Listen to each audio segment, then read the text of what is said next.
রিয়েলমিকে আমরা সাধারণত smartphone brand হিসেবেই চিনি, বাট তারা তাদের প্রোডাক্ট লাইনটাকে এক্সপান্ড করছে। And here I have a laptop from Realme, যেটার নাম হচ্ছে রিয়েলমি বুক। এই ল্যাপটপটি মেইনলি স্টুডেন্ট এবং অফিস গোয়িং পার্সনদের জন্য তৈরি করা হয়েছে। এটি একটি 14 ইঞ্চের স্লিম এবং লাইট ওয়েট ল্যাপটপ, যেটার দুইটা ভেরিয়েন্ট বাংলাদেশে আসবে। একটা হচ্ছে কোরাই 3 ভেরিয়েন্ট আর একটা হচ্ছে কোরাই 5 ভেরিয়েন্ট। কোরাই 3 ভেরিয়েন্টের দাম হচ্ছে 56,000 আর কোরাই 5 ভেরিয়েন্টের দাম হচ্ছে 66,000। তবে শুধুমাত্র প্রসেসরের ডিফারেন্স না, ভেতরে অনেক স্প্যাকের ডিফারেন্স আছে, যেগুলো নিয়ে আজকে কথা বলবো। পাশাপাশি গত কয়েকদিন ধরে এই ল্যাপটপটি ইউজ করতে গিয়ে আমার যে এক্সপিরিয়েন্স হয়েছে সেটিও আপনাদেরকে জানাবো। তবে শুরুতেই বলে রাখি, আমি একটু স্ক্যাপটিক্যাল ছিলাম প্রথম থেকেই যে স্মার্টফোন তৈরি করে এমন একটা ব্র্যান্ড ল্যাপটপ তৈরি করছে, কেমন যেন হয়। যদিও রিয়েলমি প্রথম না, এর আগে আরও বেশ কয়েকটা ব্র্যান্ড আছে যারা স্মার্টফোন তৈরি করতো কিন্তু পরে ল্যাপটপ তৈরি করেছে। আমি দু একটা রিভিউ করেছি, so this is not new for me. তো প্রথমেই আমরা রিয়েলমি বুকের একটু ডিজাইন এবং এটার যে আউটলুক আছে, বিল্ড ম্যাটেরিয়াল আছে, এটা নিয়ে কথা বলি। সো এটি অ্যালুমিনিয়াম অ্যালয় দিয়ে তৈরি একটি ল্যাপটপ, খুবই ডিউরেবল ম্যাটেরিয়াল এবং হাতে নিয়েও সেরকম প্রিমিয়াম হেফটি একটা ফিল দেয়, খুবই ভালো লাগে এটা হাতে নেওয়ার পরে। আর এই ল্যাপটপটি হচ্ছে 1.38 কেজি ওজনের, যেটা লাইট ওয়েট সাইডেই ফেলা যায়। এবং এইটা 14.9 মিলিমিটার হচ্ছে স্লিম, একদমই স্লিমেস্ট সাইডে, আর যেটা সবচেয়ে থিকেস্ট সাইড সেখানে হচ্ছে 15.5 মিলিমিটার। ফর ইউর রেফারেন্স, আমরা যদি অন্য কিছু ল্যাপটপ দেখি স্লিম ল্যাপটপ, তাহলে ডেলের যে XPS 13 আছে সেটাও প্রবাবলি 15 মিলিমিটারের মতো ওইটার থিকনেস। এবং আমরা যদি অ্যাপলের M1 দেখি, ম্যাকবুক এয়ার যেটা, সেটার থিকেস্ট পার্ট হচ্ছে 16 to 17 মিলিমিটারের মতো। তার মানে এইটাও স্লিম সাইডেই ফেলা যায়, বেশ স্লিম এবং লাইট ওয়েট একটা laptop. So thin and light আমরা এটাকে বলতেই পারি। আর এই ল্যাপটপটা দুইটা কালার ভেরিয়েন্টে পাওয়া যাবে, একটা হচ্ছে রিয়েল গ্রে আর একটা হচ্ছে রিয়েল ব্লু। আমার হাতে এটার ব্লু কালারের ভেরিয়েন্টটা আছে। আর আমরা যদি লিডটা ওপেন করি তাহলে এটার ভেতরেও দেখতে পাচ্ছি আমরা ব্লু কালার আছে। ডিসপ্লে চারপাশের বেজেলগুলো মোটামুটি ন্যারো, একদমই বেজেললেস বলবো না, বাট মোটামুটি থিন। এবার আমরা এই ল্যাপটপের স্পেসিফিকেশনটা এক নজরে একটু দেখে নিই। যেরকমটা বলছিলাম, এই ল্যাপটপ দুইটা ভেরিয়েন্টে আসে, i3 এবং i5। দুটোই হচ্ছে 11th জেনারেশনের প্রসেসর দিয়ে আসে। সো i3 যেটা কোরাই 3, এটা হচ্ছে 1115G4 প্রসেসর দিয়ে আসছে, আর যেটা i5 সেটা হচ্ছে 1135G7 প্রসেসরের। এরপরে এই ল্যাপটপটির যে ডিসপ্লে আছে সেটা হচ্ছে 14 ইঞ্চির। এটা 1440p রেজুলেশনের, মানে 2K রেজুলেশনের একটি IPS প্যানেল, যেটার উপরে আবার কর্নিং গরিলা গ্লাসের প্রোটেকশনও আছে। এবং এটার পিক ব্রাইটনেস হচ্ছে 400 নিটস। ল্যাপটপগুলো দুটোতেই, মানে i3 এবং i5 ভেরিয়েন্টেই 8GB করে র্যাম আসবে। র্যাম হচ্ছে LPDDR4X র্যাম এবং ডুয়াল চ্যানেলের র্যাম। আর স্টোরেজ হচ্ছে 512GB PCIe SSD। সেই সাথে i3-তে থান্ডারবোল্ট নেই, কিন্তু i5 ভেরিয়েন্টে থান্ডারবোল্ট আছে। i3-তে ব্লুটুথ 5.1, i5-এ আছে 5.2। ইভেন i5 ভেরিয়েন্ট হচ্ছে Wi-Fi 6 এনাবল্ড, আর i3টা Wi-Fi 5 পর্যন্তই আছে। এর বাইরে দুটো ভেরিয়েন্টে আপনারা উইন্ডোজ 10-এর হোম এডিশন ইনস্টলড পাবেন, ফ্রিলি উইন্ডোজ 11-এ আপগ্রেডও করে ফেলতে পারবেন। দুইটাতেই 720p মানে HD ওয়েবক্যাম আছে এবং ব্যাকলিট কিবোর্ড আছে, সাথে বড়সড় একটা ট্র্যাকপ্যাডও আছে। এবার চলে এসে আমার ইউজার এক্সপিরিয়েন্সে। পাশাপাশি 56 থেকে 66,000 টাকার প্রাইস রেঞ্জে যে ল্যাপটপগুলো আছে মার্কেটে অলরেডি, সেগুলোর সাথে কম্পেয়ার করলে এই ল্যাপটপটিকে অ্যাকচুয়ালি কেমন বলতে হবে। সো প্রথমেই যে জিনিসটা ভালো লেগেছে সেটা হচ্ছে এই ল্যাপটপের ডিসপ্লে, যেটা 1440p বা 2K রেজুলেশনের। এই প্রাইস রেঞ্জে মার্কেটে মেইন স্ট্রিম কোনো ব্র্যান্ডই 2K রেজুলেশনের ডিসপ্লে অফার করছে না, যেটা এটার একটা বড় অ্যাডভান্টেজ। সো রেজুলেশন যেহেতু হাই, ডিসপ্লেটা প্রচুর পরিমাণে শার্প, কালারগুলো খুবই ভালো, যেহেতু IPS ডিসপ্লে, সেই সাথে যেটা বলছিলাম যেটাতে প্রোটেকশনও আছে। আর 400 নিটস যে ব্রাইটনেস আছে, এটা কিন্তু ইনডোরের জন্য মোর দেন এনাফ। ল্যাপটপ ইউজুয়ালি আউটডোরে ইউজ হয় না, সো ইনডোরের জন্য এটা মোর দেন এনাফ। সেই সাথে এই ডিসপ্লের অ্যাসপেক্ট রেশিওটা হচ্ছে ভার্টিক্যাল, মানে 3:2। ইউজুয়ালি আমরা 16:9 অ্যাসপেক্ট রেশিও দেখে থাকি, যেটা হরাইজন্টাল হয়।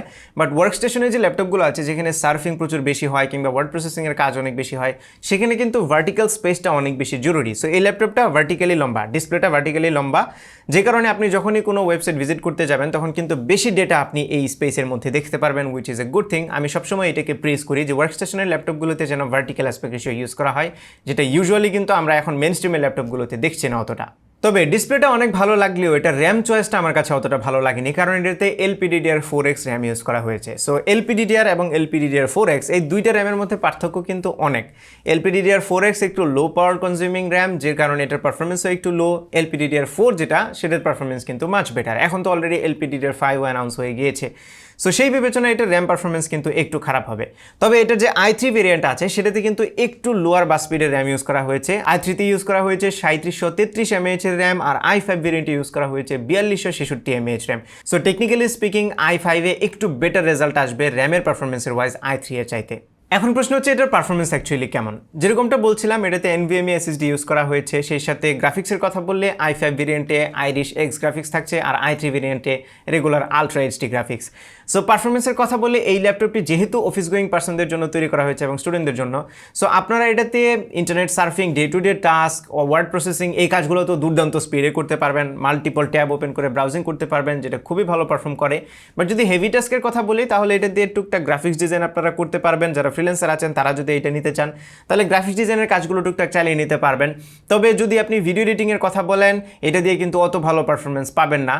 আপনারা 1080 ফুটেজ মোটামুটি মানে চালিয়ে নিতে পারবেন, লাইক ক্যামতাশিয়া, ফিল্মোরা টাইপের সফটওয়্যার দিয়ে প্রিমিয়ার প্রতিও এডিট করতে পারবেন, তবে একটু স্লো হবে।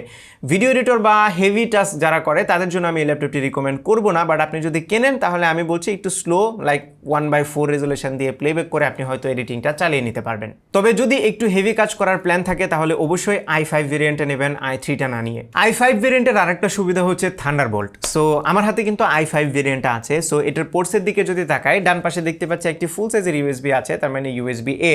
এটা হচ্ছে USB 3.1 Gen 1 প্রোটোকলের পাশাপাশি একটা কম্বো অডিও জ্যাক আছে 3.5 মিলিমিটার। আর যদি বাম পাশে তাকাই তাহলে দেখতে পাচ্ছি এখানে দুইটা USB-C পোর্ট আছে, একটা হচ্ছে থান্ডারবোল্ট আর একটা হচ্ছে রেগুলার USB-C। এটা হচ্ছে USB 3.2 Gen 2 প্রোটোকলের। পোর্টসের বেলায় একটা জিনিস আমার কাছে ম্যাসিভলি মিসিং মনে হয়েছে, সেটা হচ্ছে কার্ড রিডার। এখানে একটা কার্ড রিডার দেওয়া একদম জরুরি ছিল। আর যেরকমটা দেখলেন এই ল্যাপটপে ডেডিকেটেড কোনো চার্জিং পোর্ট নেই, সো বুঝতেই পাচ্ছেন এটা USB-C দিয়ে চার্জ হয়। বক্সের ভেতরে একটি 65 ওয়াটের চার্জার আছে, সাথে C2C একটা কেবল আছে। সো এখানে একটা সুবিধা আছে, এই চার্জারটি দিয়ে আপনারা চাইলে ফোনও চার্জ করতে পারবেন। সো বাইরে যদি কোথাও যান জাস্ট একটা চার্জিং ব্রিক নিয়ে গেলেই হবে, সেটা দিয়ে ল্যাপটপ এবং ফোন দুটোই চার্জ করা যাবে, উইচ ইজ ভেরি কনভিনিয়েন্ট।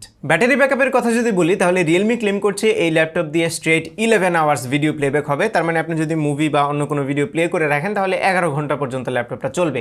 আমার ইউজের এক্সপিরিয়েন্স থেকে যদি বলি তাহলে মিক্সড ইউজে আমি এই Core i5 ভেরিয়েন্ট থেকে 6 to 7 আওয়ার্সের মতো ব্যাটারি ব্যাকআপ পাচ্ছিলাম। এটা যদিও লার্জলি ডিপেন্ড করে যে আপনি কী কাজে ব্যবহার করছেন, ব্রাইটনেস কতটুকু আছে ল্যাপটপের, আপনি কী করছেন ল্যাপটপের মধ্যে, এইসবের উপরে, বাট রাফলি অ্যারাউন্ড 6 to 7 আওয়ার্স আপনারা এক্সপেক্ট করতে পারেন এই ল্যাপটপ থেকে। এবার আমরা এই ল্যাপটপের টাচপ্যাড এবং কিবোর্ড নিয়ে একটু কথা বলি। সো টাচপ্যাডে প্রথমে আমি একটা প্রবলেম খুঁজে পেয়েছি, সেটা হচ্ছে আমি যখনই এটাতে টাচ করি তখন একটা ক্র্যাকলিং সাউন্ড হয়, জাস্ট ঝনঝন একটা সাউন্ড হয়, আপনারা একটু শুনে নেন। মানে একটু জোরে ট্যাপ করলে এরকম ক্র্যাকলিং একটা সাউন্ড হচ্ছিল। তবে ট্র্যাকপ্যাডটা খুবই স্মুথ এবং রেসপন্সিভ, এটাতে মাইক্রোসফটের প্রিসিশন ড্রাইভার ইউজ করা হয়েছে এবং যে দুইটা বাটন আছে সেই বাটনগুলো খুবই ক্লিকি আর টেকটাইল ফিল দেয়। সবচেয়ে ভালো লেগেছে এটা সাইজটা, বেশ বড় একটা ফুটপ্রিন্ট পাওয়া যাচ্ছে এখানে। সো খুব ইজিলি আপনি হচ্ছে নেভিগেট করতে পারবেন, যেটা একটা ভালো জিনিস। তবে এই ক্র্যাকলিং নয়েজটা যদি না হতো তাহলে একটু বেশি কমফোর্টেবল লাগতো। আর এটার কিবোর্ডটা ব্যাকলিট, 3টা স্টেজে ব্রাইটনেস কন্ট্রোল করা যায়।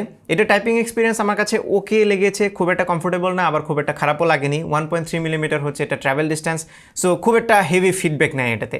তবে এটা স্পিকারের কোয়ালিটি ভালো লেগেছে, যদিও খুব বেশি লাউড ছিল না, বাট সাউন্ড কোয়ালিটিটা খুবই ভালো ছিল। সারাউন্ডিং সাউন্ড এটা দেয়, যেটা কানের জন্য খুবই গুড একটা ফিল দেয়। সেই সাথে এটার ওয়েবক্যামের কোয়ালিটিও অ্যাজ ইউজুয়াল ছিল, মানে ল্যাপটপে যেরকম হয়ে থাকে সেরকমই ছিল। তবে ওয়েবক্যামটা এনাবল করলে এখানে হোয়াইট কালারের একটা লাইট জ্বলে থাকে, আপনাকে নোটিফাই করবে যে ওয়েবক্যামটা অন আছে। তবে সিকিউরিটি সাইডে খুবই ভালো লেগেছে, কারণ এই ল্যাপটপটিতে ফিঙ্গারপ্রিন্ট স্ক্যানার আছে। এই প্রাইস রেঞ্জে অনেক ল্যাপটপেই আছে যেগুলোতে ফিঙ্গারপ্রিন্ট স্ক্যানার থাকে না। সো এটার পাওয়ার বাটনের মধ্যে ফিঙ্গারপ্রিন্ট স্ক্যানার আছে, যেটা বেশ ফাস্ট কাজ করে, জাস্ট টাচ করার সাথে সাথে ইনস্ট্যান্টলি আনলক হয়ে যায়, which is a really good feature.